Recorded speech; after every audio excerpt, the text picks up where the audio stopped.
Do not scratch your eyes. Hello and welcome to a rather slimmed down version of Do Not Scratch Your Eyes. Oh, I've never been described as that before. Well, you know, you have to start somewhere. At the moment, it's just me and Peter. We will be joined by the Butter Pie podcast to talk about Preston and their visit on Saturday. Carlos, he's doing something else, isn't he? He's talking to famous people. We're not good enough for him anymore. No, he's off talking to Ben Shepherd and Chris Kamara and I think Troy Deeney on a podcast. So he may well join us later on and tell us all about talking about why we didn't win the championship and why it's all Carl's fault. In the meantime, though, whilst we're waiting for people, and as we all know, when there's jeopardy, we all get to play Where's Kev? Oh, fantastic. The return of Where's Kev. I'm liking Kev is our saviour, as we know. When we haven't got people who are prepared to give us some forecasts for the Rubbish Prediction League, Kev weighs in. So look out, see if we can find Kev. Last week it was a bit obvious. We're gonna be giving you a bit more of a challenge. It's a bit more subtle this week, is it? Okay. Absolutely. So all that good stuff to look forward to. So much so, in fact, you know, we may not have a time to point out the fact that Kenilworth Road is a shithole.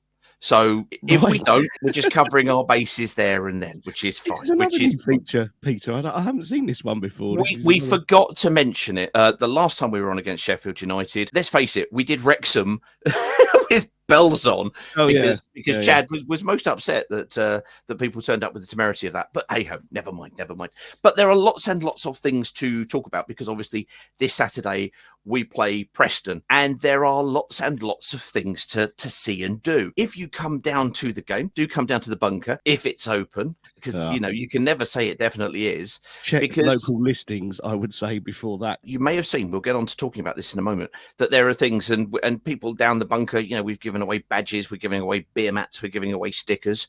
Don't forget, everybody, always sticker responsibly. So we're giving all of that away. But there's some new stuff as well. There's some new stuff. We're doing a bit of a GT tribute thing as well. We're going to be giving away our GT tracksuit and shirt tribute badge that's coming out. Now, yes, Peter, that's right. There's a whole new badge coming. Even I haven't seen these yet. I know. Literally brand new. Oh my God. These are so subtle. You'll be looking at them and people will be going there. But even that's not enough because what we're also going to be adding in. I haven't even got one of these yet, by the way. So we're even going to be adding in Do Not Scratch Your Eyes, Graham Taylor bookmarks. How do we keep doing these things, Peter? I don't know.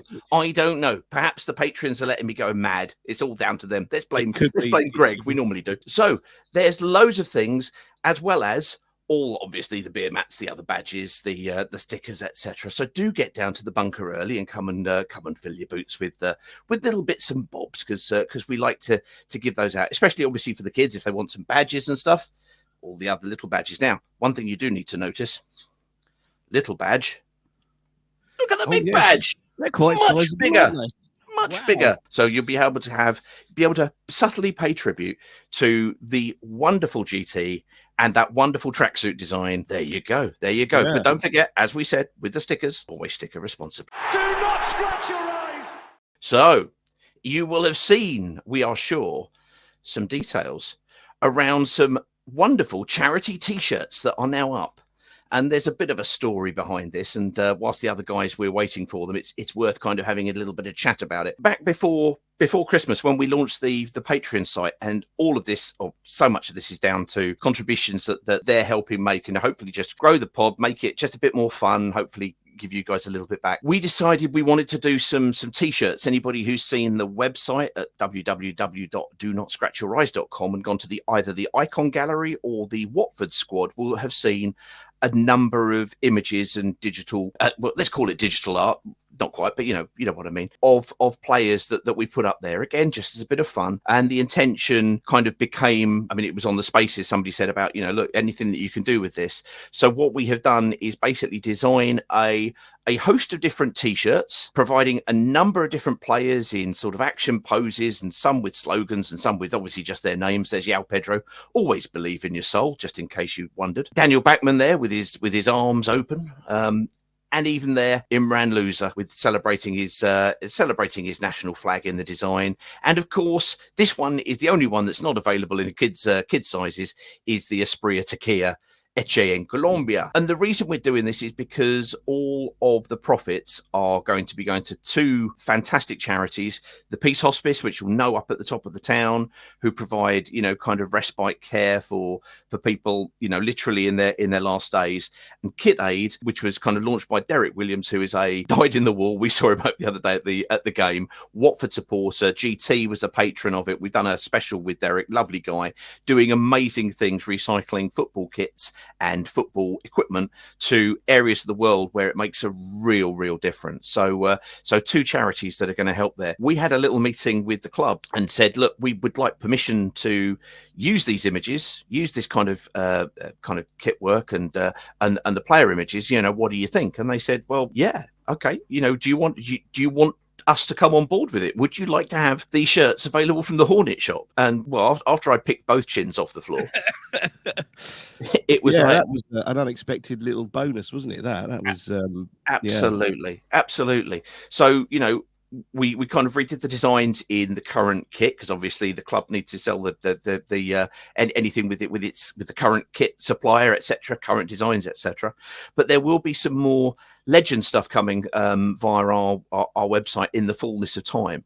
But the first 6 t-shirts that are available, and as I say, they're available in men's, in women's design, and all bar the Espria Tequila one are available in kid sizes as well. You probably don't want your kid walking around with a bottle of tequila on his chest. That's fair enough, I think. No. But they are out there. All profits go to those two charities. Leave that on the screen if you will, Peter, because there's something I'd like to point out. Just have a look at that little collar there on the back of the neck. There is the "Do Not Scratch Your Eyes" logo. I absolutely love that. I think that's fantastic. Well done. And if you want to buy them, you can go to the club shop online and buy them on there, can't you? Yeah, absolutely. We will put a link into both the audio podcast and into the description in the YouTube video, which allows you to go in and basically kind of select what they are. More stuff to come as ever, because hey, everybody thought we'd finished at badges, but no, we're going into bookmarks because people are buying digital audio books. So we're going to give you a bookmark. But magazines, copies of YBR, copies of Golden Pages, all need, where is it? Graham Taylor bookmarks. They do. So you can have your GT autobiography, which you probably got for Christmas 4 or 5 years ago. There you go. You mentioned there the patrons, of course. We do have a Patreon, which has been going now for probably 2 months, I should think, maybe a little bit longer than that. There's quite a few people that have come on board, so thank you to all of the patrons. There's several levels of patronage, if you like. I think it's a fairly good little bargain, because what you're doing is you're helping to grow the podcast. For example, the reason that we're doing these videos now is because we've bought StreamYard, which has been because of the patrons and their contributions to us. We've been able to expand into StreamYard, and we have a Telegram group. You can all have a little chat with each other in there. Doesn't always stick to football. In the past, we've had discussions on thrash metal. Yes, cuisine comes up quite a lot. Curry has come up a number of times. Curry's come up, yeah. All sorts of things. Baked beans and. Hang on, you've been buying Lavalier mics as well. Oh my God. Lavalier mics will be used so that we can actually get to speak to people in the open air without it being all completely and utterly distorted everywhere. This is a surprise to me, Peter. These are all new things that you're even surprising me with this evening. I needed it anyway, but let's face it, when Carl is doing stuff, he needs one of them as well. So there we go. So we just want to make sure that it's as, let's face it, we know we're crap, we're crap, but the bits that we can make better, we'll try and make better, because the presenters are just shit. So there you go. And where can you find our Patreon now that you've sold it so wonderfully, Peter? Sorry. It's patreon.com/ Do not scratch your eyes. But again, what we will do is we will put it in the description for everybody. If you want to come on board, do. If you don't worry about it. But if you're listening to the podcast, you're helping the podcast anyway. So thank you so much for listening, or indeed with this load of old nonsense watching. Absolutely. So we're going to look at a not necessarily famous Watford versus Preston game, but a Watford Preston game nonetheless.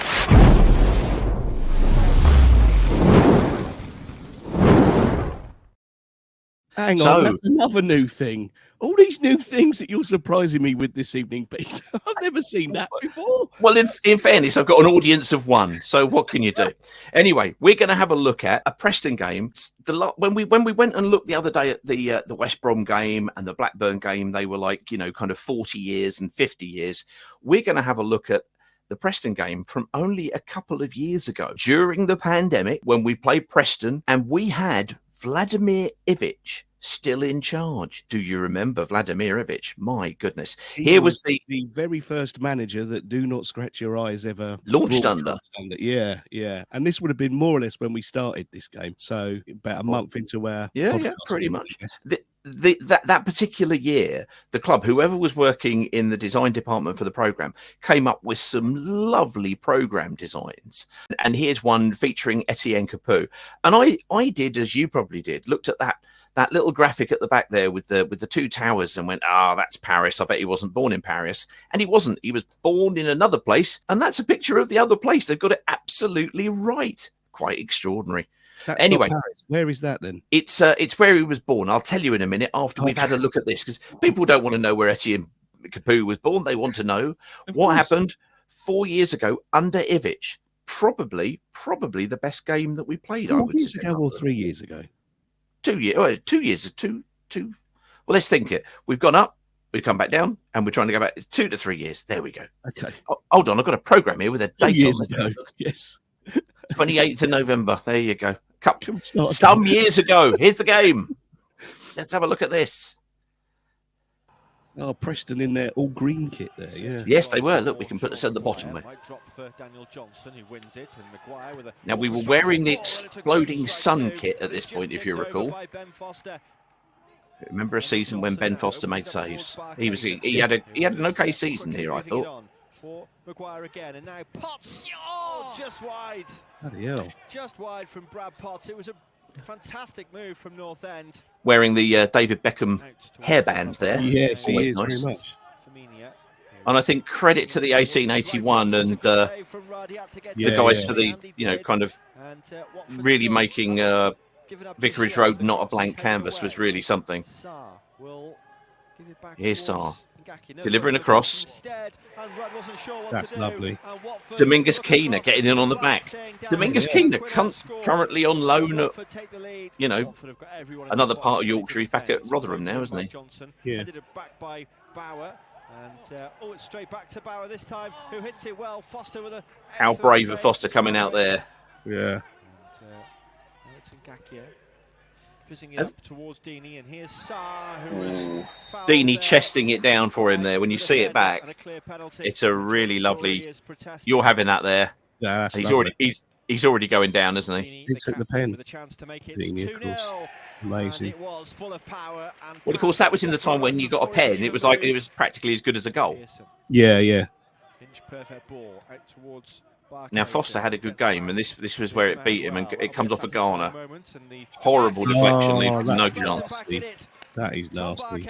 You see it from behind the goal, or not from behind the goal, from behind the player, and you see exactly how vicious that deflection is. Gives him no chance. Here we go. Can't legislate for that, can you? No hope. It was behind the goal. He's got a bit of space here. Bauer was ready to come to him, and Deeney trying to help it back in. This time, it's brilliant. Bloody hell. I don't remember this game being so full of goals. Yeah, Nate Chalabar getting forward. Because if you remember, under Ivic, Chalabar would sit really, really deep and didn't tend to get forward. It was only when Cisco Munoz came in that he kind of released him, and we saw a much better overall Chalabar. But this game was good. Now, is this a pen? You be the judge. Was he tripped there in the box while he's looking towards the referee, who was really well placed? I don't think so. It's soft. Credit to the press. This is the Preston commentary, because I find that much more interesting. Deeney goes for it this time and run down well to make the save. It's going to be whipped in this one. Cleared away by Maguire. And poked back in towards Ngakia. Oh. Absolutely should have scored. I realise this is only highlights, but I'd love to see a match with this much goal mouth action in it these days, Peter. It's another goal. Straight from the corner. Fired in. What's this now? 4-2? That is now 4-2. No, it's 4-1. It was 4-1. 4-1. I don't remember. It was a 4-1 game with Pedro getting the goal there at the end, and it was a fine performance. Now we do have to just warn you, if you've got any kids watching, do just keep an eye on them, because this may be scary. Because after comfortably the best performance of the season and a really telling kind of successful performance, this happened.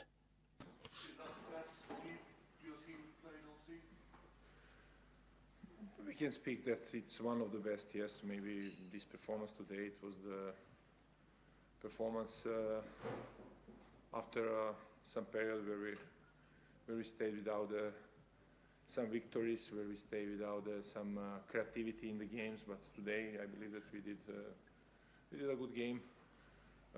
I'm sure that this is not the best hour performance, but maybe until now, yes, I can. Wow. Good. Mr. God. Personality, eh? Oh my Lord! Look, if anybody's watching there, look, if you've been affected by Vladimir Ivic's post-match interview, obviously we are here to help. Twitter Spaces 5:20 on Saturday. We will bring you some joy and some succor, unless we lose, in which case we'll be going, "Oh, Bilic, what do we reckon?" and that kind of thing. Well, that stuff. Yeah. God, he was so dull, wasn't he, Vlad? I don't know if it's just me, but I find the whole of that season where you weren't allowed into the ground, I don't really remember the results, the standout results that much. I think there was the Bristol City one where we suddenly started to take flight under Xisco. Yep. That one I remember, and then obviously I remember like the Coventry one that preceded it that was 0-0. But a lot of those games I don't really remember. I remember the one that I went to, which was the Rotherham game, which we won 2-0. There's only 2,000 in. Do you remember they were doing that? Yeah. I was at a Brentford game where we drew 1-1, and Right. and we all sat there looking at Ivan Toney, going, "Christ, we could have had him if we could have scraped together 5 million." Good job we got Andre Gray on the bench. Anyway, never mind. He's gone. Exactly. Enough of that. There were certain games. It was the season, and I appreciate people might kind of moan about the service with Hive Live at this moment in time. And I understand that if you're paying for it and you're not getting it, what else are you going to do? You're going to moan about it. But when they suddenly threw that TV channel together, and you had basically John Marks and Tommy Mooney commentating, and you had Emma, and we've seen what great thing she's gone on to presenting, and you'd have Robbo in every other week, and it was an absolute joy. And then Andy Collins turned up and said, "Ivic is a wanker, isn't he?" He was brilliant. Brilliant. Utterly I loved him superb. on that was after that I actually messaged him and went, "You're coming on the podcast, mate," because that was fantastic. Sitting there You're eating just what we're packet of looking for. biscuits. Yeah. That's what we're after. There was one game which was the Blackburn game. And I remember it fondly, stupidly, because like everybody was, you're watching the game, and I think we went 2-1 down. I remember Brereton and Diaz got a goal past Foster. This was at home, and we were 2-1 down, I think it was. And suddenly the picture went. So all you were left with was Tommy Mooney and John Marks's audio commentary. Well, as we know, because we had a great old evening long chat with Tommy Mooney the other month during the summer. Was the fact that they were commentating from the screen, even Right. at home. They weren't sitting there watching the game live. Right. They were commentating as per what they were seeing on the screen.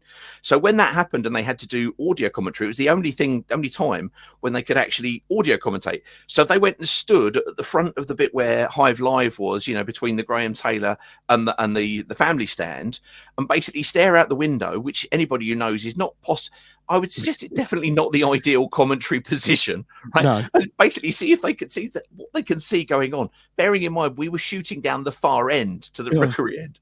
So they were just making it up as they went along. And well played, gentlemen. Well played. Fantastic. That was fabulous.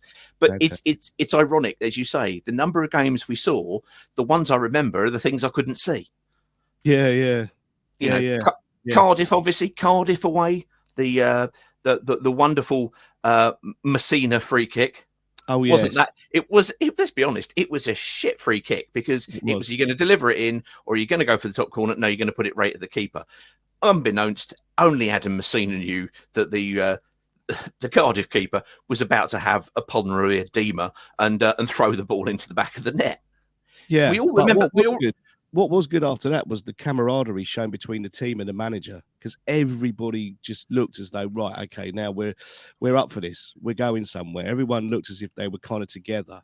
Whereas, now it doesn't seem to be that togetherness. I think that's I tell you what was better still was the equalising goal from Chalabar, who had his little kind of jinky little footwork, back forth, and then buried it in the first half, because we'd gone a goal down and we were all very, very twitchy. Yes. But, it went 1-1 all the way late in, and then that free kick. And as you say, it was part of the commentary that carried on.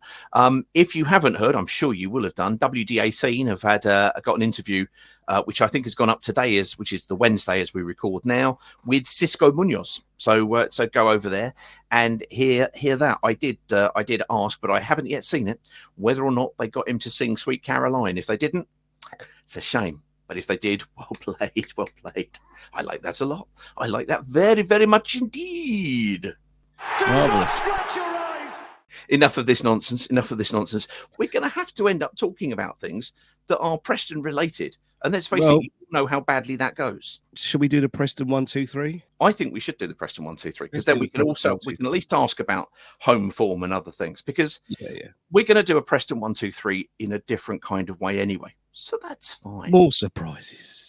Preston 1, 2, 3. Here we go. Can you name all of the players there, Justin? Can you name all of the players? This is embarrassing. I can name one of them, and it's not the one in the middle. I'm assuming that the guy on the left is Clark Carlisle. Am I right in saying that? On the left is Clark Carlisle, indeed. On the right is Joe Garner. Oh, God, Joe Garner, who came to Watford, and I think it's fair to say, failed to fire under Sean Dyche. There was I remember a game against Forest. A very hard-working lad, tried his best. It just didn't work. But then the surname Garner for Watford that just doesn't seem to. James Garner was another one, wasn't he? This is true. Yeah. But you don't recognise the man in the middle. This kit was a period of time when I was not going so much because I was looking after my kids primarily at weekends. So no, I can't is the answer. Well, I'll say this: £3.75 million worth of striker. Is it Nathan? Signed from West Bromwich Albion, formerly successful at Wigan. That was Nathan Ellington. Would you believe? Wearing that kit? Would you believe? I would not believe. No, I didn't know he played for Preston either. So there you go. So there we go. So in order of 1, 2, 3, it's probably going to be fairly easy. It's going to be a piece of the proverbial, Peter. So who's going? And if Chad is watching from the US, who decides to change orders randomly, along with complaining about Deadpool, I was really tempted to put Deadpool in here a couple of times. Yeah. Number 3 is your bronze medalist. So it's your last, it's your bottom. Number 1 is your top. He just reversed it and said, I knew who Tony Curry was all along. Yeah. Who you put third? The trouble is that Nathan Ellington's a bit of a poison chalice in all of this, because Joe Garner should really go third. But Nathan Ellington cost a lot of money and was a massive flop. He did, and he was. But the fact that I couldn't name Joe Garner, I know I struggled with Nathan. I think I'm going to put Joe Garner third, because he left absolutely no impression whatsoever, whereas at least Nathan left an impression. And Clark because he was a legend. And everybody, your complaints can go to @WatfordJustin74. Okay. Yeah, no, I think no. You've done it now. I can't honestly put Joe Garner above Nathan Ellington in terms of Watford legendary status. That's fine. So you're going Joe Garner, then you're putting Nathan Ellington, silver medalist. Yeah. and at the top, you are going with Mr. Carlisle. Mr. Clark Carlisle, the man who went on loan to Luton directly from Watford, and another interesting choice. That's Peter, he was part of the promotion-winning team of 2005-2006. He was a stalwart for us. He was a great player. He's had his his battles later on in life. So yeah, I'm going to have to go with that order. And please don't direct any direct abuse at me. Please put it courtesy of the Do Not Scratch Your Eyes podcast. And Peter sees that as well, so he can deal with it. Thank you very much. Don't forget, everybody, just so it's nice and clear on screen, that's Justin at Watford Justin 74. Look at that bit. Wonderful, wonderful. Yes, well, yes. I'll let you into a little secret. I agree with you completely. Clark Carlisle, fine player who's had no end of troubles, and he's also been the head of the PFA from the players' point of view. He's done a number of good things. He's clearly a very bright chap who's struggled emotionally with things. But to be honest with you, the list of players who have played for both was ridiculously disappointing. Ridiculously. Until I went back a little bit further and found John Goodall. Well, That's you a say dandy man. Did he turn up for training on a penny farthing, Peter? Well, he might have done. He seriously might have done, right? I mean, this is a story, guys. Sit back, sit comfortably, bed yourselves in. Well, no, it's us. We'll flim-flam around it, whatever. So John Goodall played for both teams. Now, I have to give absolutely some proper credit and proper praise out here. A lot of the following has been pulled out from Watford Gold podcast, and also from the Watford Football Club archive, Matt Rosen and Ian Grant having put together in terms of the statistics. So there's a lot of that here. But we've got somebody from Preston. Oh, Ollie's here. Let's add Ollie in. We're going to add Ollie. Oh, Ollie's here. And Ollie's very purple. Ollie? Oh, I'm in a nightclub. I'm waiting for my PC to load because it gives me good lighting. It's like my really B-Tech setup, so I'm just waiting for it to load onto my face. It looks like you've got blue light on. This is fantastic. It's brilliant. Or black light. I tell you what, I wonder if I can change it to red. This is the level of our podcast, Ollie. This is the kind of thing we like. These lights from? I want some. I can't find the remote. Where's the remote gone? A few moments later. It was a bit of a Trojan horse anyway, because what I really wanted to do was talk about, and I'm sure you've probably got some figures on there, a gentleman who played for both teams called John Goodall. He did. And we are going way back. And I just mentioned a lot of this stuff is unearthed from a couple of websites, Watford Gold and the Watford Football Club archive, and another one in a bit. But you may be asking, why are we talking about somebody from an awful long time ago? Well, let's have a look at some dates. John Goodall, the famous league player. That's the kind of thing they actually said in newspapers. Go figure. Anyway, 1885 to 1889 at Preston North End. He scored 66 goals, 56 appearances. For 10 years, he disappears off to Derby and gets more caps and more goals than either of us, which probably will beg the question, Pete, why are we talking about a Derby player? But that will come to that. And then he came to Watford in 1903 to 1907. Okay, so a long, long time ago. But 1888 to 89 will mean something to you guys, won't it, Ollie? Yes, the original Invincible season. The original Invincible. So, whilst he was there at Preston North End, let's get that Do Not Scratch Your Eyes logo out of the way. There we go. It was the first ever Football League campaign. I mean, the very, very first. According to records, what they actually say is the fact that they started playing the league, and they're kind of, a few games in, and somebody's gone, well, how do we work out who wins? And then they started putting it together in terms of the 2 points for a win, 1 for a draw, none for a loss. They hadn't thought about it. They just go, oh, fuck it, we'll start it and see how it goes. Brilliant. Only the Football League could start that way and carry on.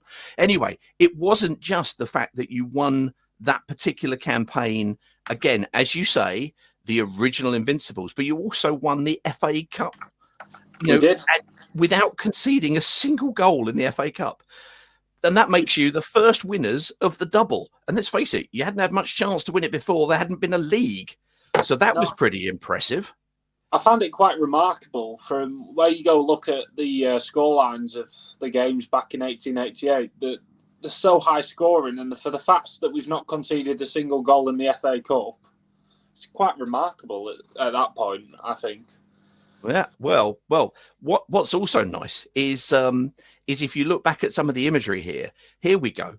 Here is the painting, the artwork of Preston North End winners, as it says, of the English Association Challenge Cup, because, of course, they mentioned the FA Cup because that had been running already. It's the league that comes second because it's a newfangled thing, obviously, and the champions of the Football League.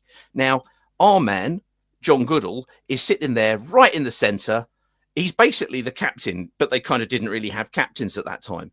But there is a very, very strange phenomena here that I think we need to explore. Here we have a picture, and it looks almost like a normal kind of team photograph, we think. The bloke who's standing off on the end, who's just clearly a friend of nobody, that's absolutely the case, because here he is. There's this very strange habit that they seem to have of, rather than going, let's take the team photograph, oh, I don't know, in the football ground, they all go round to somebody's front door and take it in front of a brick building.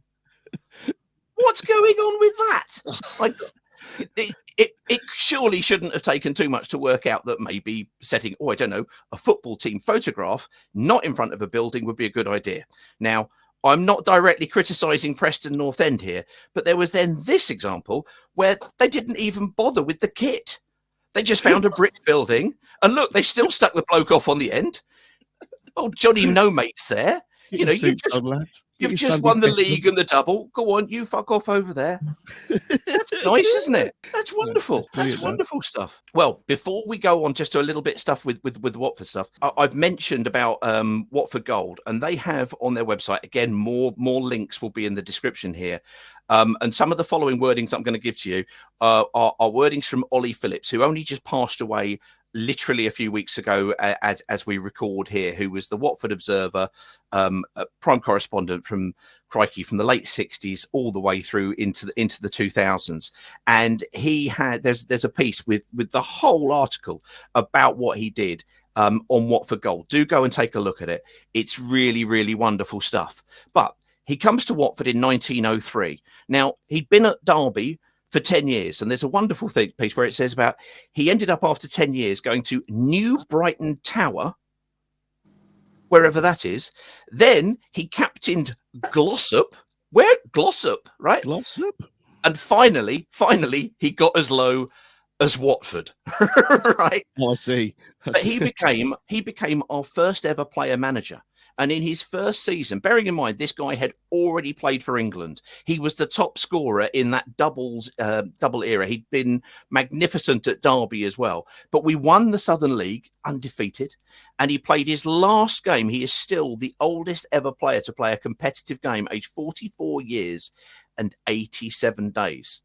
Just that for means us or ever? Just for us.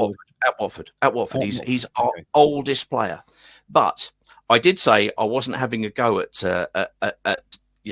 Preston about the team photos, because whilst you were, and I can't deny it, and John Goodall, or otherwise known as Johnny All Good, because he did lots of very good things, which we'll talk about in a minute, we seem to take a team photograph in front of some kind of ruin or folly or something or other. I like the laid-back gentleman at the front there. Look at this guy thinks he's on holiday on the beach. Look, this guy in front of the ball. On the beach. It was very weird. But John Goodall was astonishing. Let me just get you some of the comments that Oli Phillips wrote about him. He said, we're going to need some explanation for this, Oli. This is dubious in a really, really good way. I like this. Okay, so when John Goodall was looking to be signed, it says he was basically playing up in Scotland because the professional game was pioneered by Preston, and it said, then in 1885, while sitting in a Bolton tea room contemplating his determination to sign for Bolton Wanderers that morning, he was beckoned outside. Upon leaving the tea room, he was bundled unceremoniously into a taxi cab by two men and transported to the station. There he was propelled to Preston, where he signed that day, much to Bolton's frustration. Well done, Preston. I have to say, fantastic. I mean, taking somebody away from Bolton, I mean, let's face it, that's an act of mercy if ever there was one. I mean, really, let's be quite honest. He said he doubled as an inside forward and a centre forward. This, of course, was in the days where they had about 8 forwards and 2 defenders. And he was duly dubbed the pioneer of scientific professional play. He top scored with Preston as they won the first ever championship in 88-89, during which they completed the first double. It comes on and says, right now this is absolutely glorious. Goodall was very familiar with the more gentlemanly game, for he kept wicket for Derbyshire and later, after joining Watford, for Hertfordshire. His sporting interests also include billiards, at which he excelled, along with curling, fishing and cycling. It is to be assumed he could also swim, for while at Derby he received praise for and a commendation for rescuing somebody from drowning from the river. Some people are just too good for their own good. What's this banner on a mural somewhere? I know. When it says he was quite good at curling, he entered the British Championships and came second. Right. He played bowls for Hertfordshire. He ended up being, though, because of the kind of the time that it was, a very famous guy, but obviously making no real money. He ended up staying in and around Watford.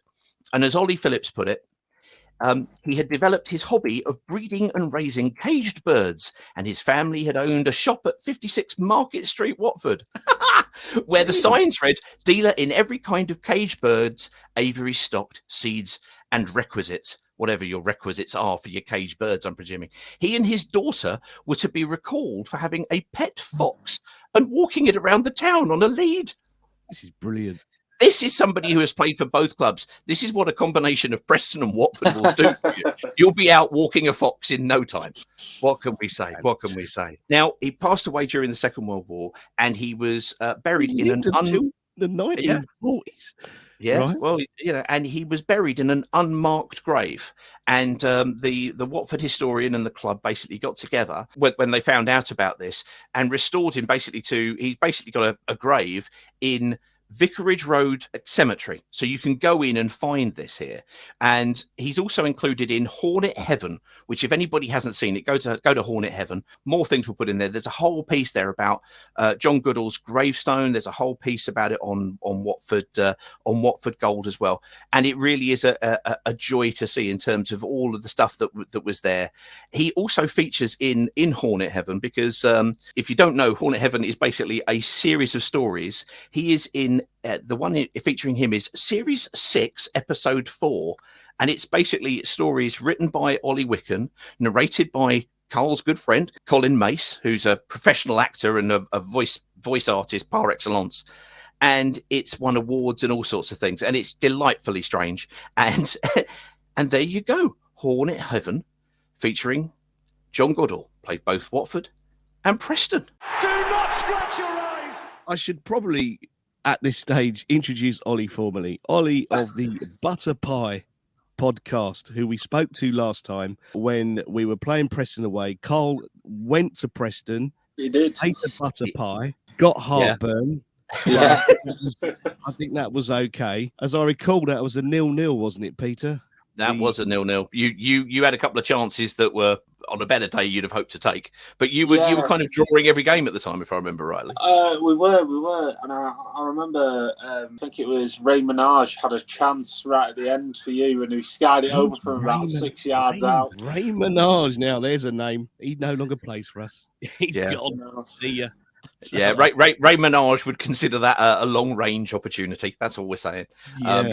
He scored one goal, and if you've got the shorts and you basically got the right buttock, that's the thing that scored the goal. He wasn't great. I was at Birmingham.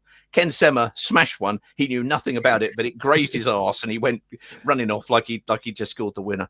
So, sir, since that game, obviously, you've had a kind of a tricky season. If I can, let me share with you your home and away stats as I saw them today. Here we go. Well, no, because it's fascinating because we did a thing the other day and looked at it in the away stats. You're right up there, and in the home stats, you're right through the floor. And of course, this game is away. So for those listening at home, you've played 18, but you've only won 4, and you've basically taken a single point per game. You've scored 12 at home, conceded 22. Seems to have been the problem. Away stats don't look anything like as bad. 16 games played, you've won 8, you've drawn 4, scored 18 against, you conceded 16, and it's 1.7 points per game, which is, that's got you right up there in terms of the away form. What's been the story behind that so far this season? Before the last 2 games, I know it was Wigan where we got our first win at home. We'd lost 5 consecutively on the bounce at home. It wasn't the nicest place to be. It was at the stage where if a player did anything wrong at home, the crowd would be on the back straight away. So it kind of felt like the players were trying to play it, too easy and not wanting to force the ball through, and that became a lack of chances. There become lack of goals, and if you don't score, if Preston don't score, you're going to be scored against. And so Wigan at the weekend, we went 1-0 down, and we're thinking, 6 on the bounce at home. Ryan Lowe's probably going to lose his job, because it was getting to the point where enough was enough. We've had the record amount of home season tickets sold, and you're serving us up 6 consecutive league defeats in a row. It's not a pretty sight, but luckily we got a penalty, which wasn't a penalty, and then the tide shift for about 5 minutes. We score again. Unbelievably, Tom Cannon scores his first goal since joining us on loan. And then coming into the game against Coventry on Tuesday, it was all right. We started looking a bit more like the team we were at the start of the season and what we do when we play away, letting the opposition have more of the ball, trying to hit them on the counter-attack, trying to do little bits and bobs. So it was a bit better, I would say. We're starting to regain a bit of confidence, but, confidence in the Preston squad's massive, and I think it's momentum that's massive in the squad as well. If they believe in themselves, they'll do so much better than they already are. But what I would say yesterday was, we were fantastic in our own half, and I'd say the middle of the park. But the second we got into the final third, the lack of movement is staggering. I'll say the least. We had Alvaro Fernandez, who's our left wing back, doing Cruyff turns to try and get away from players because Ched Evans isn't moving. Tom Cannon's making the same run 5 times in a row. So defenders have clocked onto him. So a frustrating watch, but a bit better than what we've been served up so far, if that's anything. I'm trying to put my positive hat on tonight, so that's the most positive I can get from the home. So you're setting up to hit people on the break, and is that why you've got a better away away results, because at home your opposition are kind of coming on to you, so to speak, whereas opposed to when they come to Deepdale they kind of sit and frustrate you. Yeah, absolutely, and I think the thing is with Preston, we just try to frustrate. We're never going to go away and blow teams away. We're never really going to, go and batter them 3-0 away from home. That's not kind of us. We're here to, frustrate them, get them down to the last couple of minutes. You look at a game against Watford, we'll be easily happy with a draw. If we run the ball down 0-0, 90 minutes, we'd be happy with it. Ryan Lowe would be happy with it. So it's one of those where we're coming into the away game being satisfied with a draw, but if there's anything more, we'll take it. It's one of those where you're looking at a point where the opposition gets frustrated. They try and force something through from the centre backs. We intercept them, score a lucky goal. It's one of those. We're not really going to come at you and do this. I know Ryan Lowe's come out and said that we're going to come out and give it him. And that didn't really work away at Burnley because we got tonked 3-0 for trying to come out and play against them. But to be fair, the only time we have really scored quite a few away from home was Norwich. And we scored 3, and I couldn't believe my eyes because that was on the bounce of 0-0s. We lost 0-0 in like 8 games in a row.